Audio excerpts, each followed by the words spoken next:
Hi friends, welcome back to your channel Sandy's creative corner. நான் உங்கள் சந்தியா நந்தகுமார். இன்றைக்கி ஒரு இன்ட்ரெஸ்டிங்கான டிஐவை தான் பார்க்க போகிறோம். ஒரு க்ரோஷெட் ஃப்ளவர் செய்ய போகிறோம். அதுக்கு ரெட் அண்ட் க்ரீன் கலரில் யானும் 3mm க்ரோஷெட் நீடலும் எடுத்திருக்கேன்.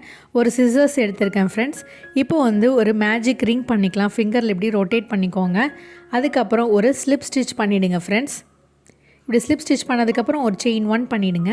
இப்போ ஃபிங்கர்லேருந்து ரிமூவ் பண்ணதுக்கப்புறம் இந்த லூப்பை லைட்டாக டைட்டன் பண்ணிவிட்டு மறுபடியும் ஒரு செயின் 1 பண்ணிக்கோங்க. இப்போ செயின் 1 பண்ணதுக்கப்புறம் இந்த மேஜிக் ரிங்கில் 10 டைம்ஸ் நம்ம ஹாஃப் டபுள் க்ரோஷெட் பண்ண போகிறோம். பாருங்கள், ஃபஸ்ட்டு ஹாஃப் டபுள் க்ரோஷெட் பண்ணியாச்சு, second half double crochet, third half double crochet, fourth half double crochet, fifth half double crochet. இதே மாதிரி நான் 10 ஹாஃப் டபுள் க்ரோஷெட் கம்ப்ளீட் பண்ணிட்டு காட்டுறேன் பாருங்கள். பார்த்திங்கன்னா 10 ஹாஃப் டபுள் க்ரோஷெட் முடிச்சாச்சு. இப்போ ஆரம்பித்த அந்த செயின் 1ல் ஒரு ஸ்லிப் ஸ்டிச் பண்ணிவிட்டு இப்போ இந்த டைட்டன் பண்ணிக்கலாம் ஃப்ரெண்ட்ஸ். இந்த லூப்பை பிடிச்சி இழுத்திங்கன்னா நல்லா டைட்டன் ஆகிடும். அதுக்கப்புறம் மறுபடியும் என்ன பண்ண போகிறோன்னா செயின் 7 பண்ண போகிறோம். இப்போ நம்ம லீஃப் செய்ய போகிறோம். அதனால் செயின் 7 பண்ணிவிடுங்க. செயின் 7 பண்ணதுக்கப்புறம் நம்ம ஃபஸ்ட்டு செயினை ஸ்கிப் பண்ண போகிறோம். இந்த செயினை ஸ்கிப் பண்ணிவிட்டு அடுத்த செயினில் பார்த்திங்கன்னா ஒரு ஸ்லிப் ஸ்டிச் பண்ண போகிறோம் ஃப்ரெண்ட்ஸ். ஒரு ஸ்லிப் ஸ்டிச் பண்ணதுக்கப்புறம் அடுத்த செயினில் ஒரு சிங்கிள் க்ரோஷெட் பண்ண போகிறோம் ஃப்ரெண்ட்ஸ். இந்த செயினில் நம்ம ஒரு சிங்கிள் க்ரோஷெட் பண்ண போகிறோம். பாருங்கள்,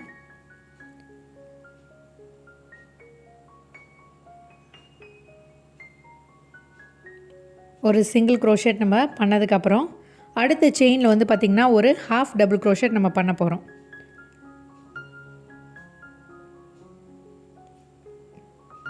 ஹாஃப் டபுள் க்ரோஷெட் பண்ணதுக்கப்புறம் அடுத்த செயினில் ஒரு டபுள் க்ரோஷெட் பண்ணிக்கோங்க ஃப்ரெண்ட்ஸ்.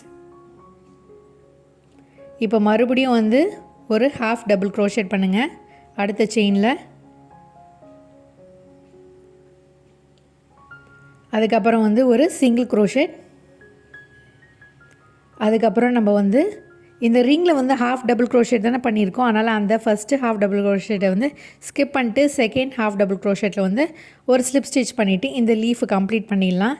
இப்போது மறுபடியும் இன்னொரு ஹாஃப் டபுள் க்ரோஷெட்டில் ஸ்லிப் ஸ்டிச் பண்ணிவிட்டு மறுபடியும் 7 செயின்ஸ் பண்ணிவிட்டு இந்த சேம் ப்ராசஸை நம்ம ரிப்பீட் பண்ண போகிறோம். செயினை ஸ்கிப் பண்ணுறோம்.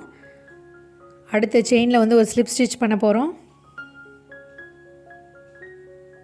ஸ்லிப் ஸ்டிச் பண்ணதுக்கப்புறம் ஒரு சிங்கிள் க்ரோஷெட், அதுக்கப்புறம் ஒரு ஹாஃப் டபுள் க்ரோஷெட்,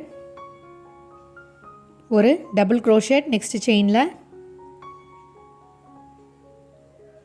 மறுபடியும் நம்ம ஒரு ஹாஃப் டபுள் க்ரோஷெட் அடுத்த செயினில் பண்ணுறோம். அதுக்கப்புறம் ஒரு சிங்கிள் க்ரோஷெட். இப்போ இந்த ரிங்கில் இருக்கக்கூடிய ஹாஃப் டபுள் க்ரோஷெட்டை ஸ்கிப் பண்ணிவிட்டு அடுத்த ஹாஃப் டபுள் க்ரோஷெட்டில் ஒரு ஸ்லிப் ஸ்டிச் பண்ண போகிறோம் ஃப்ரெண்ட்ஸ். ஸ்லிப் ஸ்டிச் பண்ணிவிட்டு இன்னொரு ஸ்லிப் ஸ்டிச் பண்ணிவிட்டு இந்த யானை நம்ம கட் பண்ணி எடுத்துடலாம். இப்போ நம்ம லீஃப் போர்ஷன் ரெடி பண்ணியாச்சு. இப்போ அடுத்ததாக நம்ம ஃப்ளவர் பண்ணலாம். மறுபடியும் நம்ம மேஜிக் ரிங் பண்ணுறோம். மேஜிக் ரிங்கில் ஒரு ஸ்லிப் ஸ்டிச் பண்ணிவிட்டு ஒரு செயின் பண்ணிவிட்டு நம்ம என்ன பண்ண போகிறோன்னா இந்த மேஜிக் ரிங்கில் பார்த்திங்கன்னா 5 சிங்கிள் க்ரோஷெட் பண்ண போகிறோம். இந்த மேஜிக் ரிங் கம்ப்ளீட்டாக நம்ம 5 சிங்கிள் க்ரோஷெட் பண்ணணும்.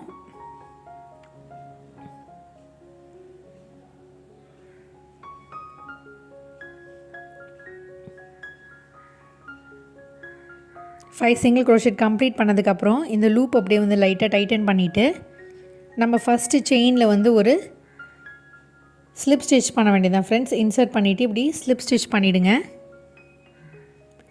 இப்போது அடுத்தது என்ன பண்ண போகிறோன்னா அந்த சேம் ஸ்டிச்லேயே பார்த்திங்கன்னா 4 செயின்ஸ் பண்ண போகிறோம். 4 செயின் பண்ணதுக்கப்புறம் ட்ரிபிள் க்ரோஷெட் இந்த சேம் செயின் ஸ்பேஸில் நம்ம பண்ண போகிறோம். இப்போது ஒரு செயின் 1 பண்ணிவிட்டு இந்த செயின் ஸ்பேஸில் இன்சர்ட் பண்ணிவிட்டு ஒரு ஸ்லிப் நாட் மாதிரி போட்டுக்கலாம் பாருங்கள். மறுபடியும் என்ன பண்ண போகிறோன்னா 1 ட்ரிபிள் க்ரோஷெட் இந்த சேம் செயின் ஸ்பேஸ் பண்ணிவிடுங்க. பண்ணிவிட்டு ஒரு செயின் பண்ணுங்கள். இப்போது வந்து செயின் ஸ்பேஸில் இன்சர்ட் பண்ணிவிட்டு ஒரு ஸ்லிப் ஸ்டிச் பண்ணிவிடுங்க. இந்த மாதிரி இன்சர்ட் பண்ணிவிட்டு ஒரு ஸ்லிப் ஸ்டிச் பண்ணிவிடுங்க ஃப்ரெண்ட்ஸ். இப்போது 3 செயின்ஸ் பண்ணணும். பண்ணிவிட்டு அடுத்த செயினில் வந்து ஒரு ஸ்லிப் ஸ்டிச் பண்ணிவிடுங்க. இப்போ ஒரு பெட்டல் ரெடி ஆகிடுச்சு பாருங்கள் ஃப்ரெண்ட்ஸ். இப்போ மறுபடியும் என்ன பண்ண போகிறோன்னா, ஸ்லிப் ஸ்டிச் பண்ணோம்ல அதில் வந்து பார்த்திங்கன்னா 4 செயின்ஸ் பண்ணுறோம். 1 triple crochet in the same chain space. Repeat பண்ணுறோம் ஃப்ரெண்ட்ஸ். அதே மெத்தடை ஃபாலோ பண்ணிவிட்டு நம்ம 5 பெட்டல் பண்ண போகிறோம். இப்போ வந்து மறுபடியும் ட்ரிபிள் க்ரோஷெட் பண்ணிவிட்டு ஒரு செயின் பண்ணுறோம். அந்த செயின் ஸ்பேஸில் வந்து இன்சர்ட் பண்ணி ஒரு ஸ்லிப் ஸ்டிச் பண்ணுறோம். மறுபடியும் இன்னொரு ட்ரிபிள் க்ரோஷெட் இந்த சேம் செயின் ஸ்பேஸ். இப்போ ஒரு செயின் 1 பண்ணுறோம். இப்போ ஒரு ஸ்லிப் ஸ்டிச் பண்ணிக்கலாம் இந்த செயின் ஸ்பேஸில். இப்போது 3 செயின்ஸ் பண்ணிக்கோங்க. இப்போது அடுத்த செயினில் வந்து பார்த்திங்கன்னா ஒரு ஸ்லிப் ஸ்டிச் பண்ணிக்கோங்க ஃப்ரெண்ட்ஸ்.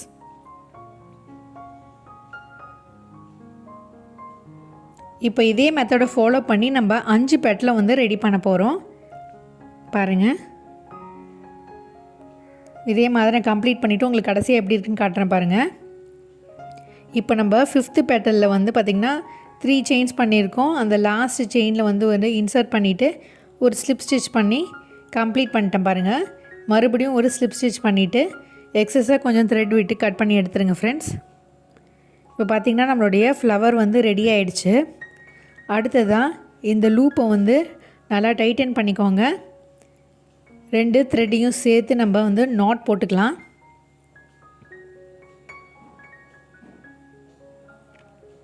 இந்த மாதிரி வந்து டைட்டாக வந்து நாட் போட்டு செக்யூர் பண்ணிவிடுங்க. அதுக்கப்புறம் எக்ஸஸாக இருக்கக்கூடிய த்ரெட்டை கட் பண்ணியாச்சு. இப்போ வந்து நம்ம லீஃபையும் இதே மாதிரி ரெடி பண்ணிக்கலாம்.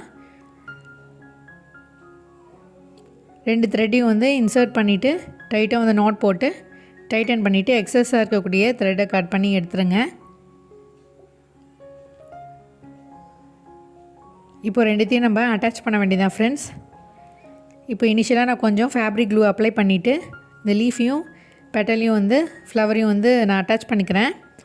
அடுத்ததாக வந்து என்ன பண்ண போகிறோன்னா, ஒரு பீடை வந்து இந்த மாதிரி வந்து த்ரெட் வச்சு நம்ம ஸ்டிச் பண்ண போகிறோம். உங்களுக்கு எந்த மாதிரி பேர்ல்ஸ் வேணுமோ அந்த மாதிரி நீங்கள் ஸ்டிச் பண்ணிக்கோங்க. நான் சிங்கிள் பேர்ல் வைக்கிறேன்.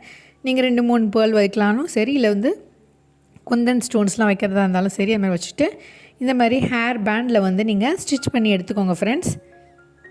இந்த ஃப்ளவர் நீங்கள் ரெடி பண்ணிவிட்டு ஹேர் பேண்டில் ஸ்டிச் பண்ணிக்கலாம். இல்லைன்னா வந்து டிக்டாக் பின்னில் கூட நீங்கள் இன்சர்ட் பண்ணிக்கலாம். பார்க்கறதுக்கு அழகாக இருக்கும். நான் இன்றைக்கி வந்து இந்த பேண்டில் தான் உங்களுக்கு ஸ்டிச் பண்ணி காட்டுறேன் பாருங்கள். இந்த மாதிரி ஸ்டிச் பண்ணிவிடுங்க. நார்மலாக நம்ம எப்படி ஸ்டிச் பண்ணுவோமோ அதே மெத்தடை ஃபாலோ பண்ணி ஸ்டிச் பண்ணி முடிச்சிடுங்க ஃப்ரெண்ட்ஸ்.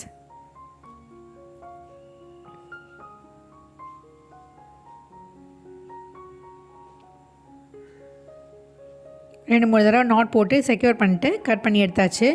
அவ்வளோதான் ஃப்ரெண்ட்ஸ், நம்மளுடைய சூப்பரான ஃப்ளவர் ஹேர் பேண்ட் சூப்பராக ரெடி ஆகிடுச்சு பாருங்கள். இதை வந்து நம்ம கிட்ஸ்க்கு போட்டு விடும்போது ரொம்பவே அழகாக இருக்கும் பார்க்குறதுக்கு. இதே மெத்தடை ஃபாலோ பண்ணிவிட்டு நான் வந்து இன்னொரு இயரிங்கும் ரெடி பண்ணியிருக்கேன். அதை நான் உங்களுக்கு காட்டுறேன் பாருங்கள். இது வந்து பார்த்திங்கன்னா 8 ப்ளே த்ரெட்டில் நம்ம செஞ்சுருக்கோம். இது வந்து ரொம்பவே மெலிசான த்ரெட்டாக இருக்கும். இதில் வந்து நீங்கள் செஞ்சிங்கன்னா இந்த மாதிரி சின்னதாக அழகாக உங்களுக்கு க்யூட்டான இயரிங்ஸ் கிடைக்கும். இப்போ பார்த்திங்கன்னா நான் வந்து ஸ்டட் பேஸ் வந்து இதில் ஸ்டிக் பண்ணிவிட்டு ரப்பர் ஸ்டட்டும் வந்து நான் இன்சர்ட் பண்ணியிருக்கேன் பாருங்கள். இதை வச்சு நம்ம வந்து காதில் வந்து போட்டுக்கலாம். இது வந்து ஒரு சூப்பரான இயரிங்காக இருக்கும். ஒரு ஹேண்ட்மேட் க்ரோஷெட் இயரிங்காக இருக்கும். கண்டிப்பாக நீங்கள் எல்லாம் ட்ரை பண்ணி பார்ப்பீங்கன்னு நினைக்கிறேன். இந்த மாதிரி வந்து சின்ன த்ரெட்டில் வந்து செஞ்சு காட்டினா பார்க்குறதுக்கு வந்து உங்களுக்கு தெளிவாக புரியாதுன்றதுனால இதே ஃப்ளவரை நான் வந்து இந்த மாதிரியான பெரிய யானில் வந்து உங்களுக்கு ரெடி பண்ணி காமிச்சிருக்கேன். கண்டிப்பாக நீங்கள் வந்து ட்ரை பண்ணி பார்த்துட்டு எப்படி இருக்குன்னு மறக்காமல் வந்து கமெண்ட் செக்ஷனில் கமெண்ட் பண்ணுங்கள். இதில் வந்து பார்த்திங்கன்னா நான் 3 கோல்டு பீட்ஸ் வச்சுருக்கேன். இயரிங்ஸாக போடும் போது வந்து பார்க்கறதுக்கு ரொம்பவே அழகாக இருக்கும். இது வந்து ஹேரில் போடுறதுனால வந்து நான் வந்து சிங்கிள் பீடாக வச்சு காமிச்சிருக்கேன். இந்த மாதிரியான அழகான க்யூட்டான இயரிங்ஸ் உங்களுக்கு வேணும்னு நினச்சிங்கன்னா மறக்காமல் கமெண்ட் செக்ஷனில் வந்து கமெண்ட் பண்ணுங்கள். ஸோ தட் இந்த மாதிரியான சிம்பிளான இயரிங்ஸ் நான் உங்களுக்கு செஞ்சு காட்டுறேன். மீண்டும் ஒரு இன்ட்ரெஸ்டிங்கான வீடியோவோட உங்களை சந்திக்கும் வரை until then it's me signing off. Take care. Bye.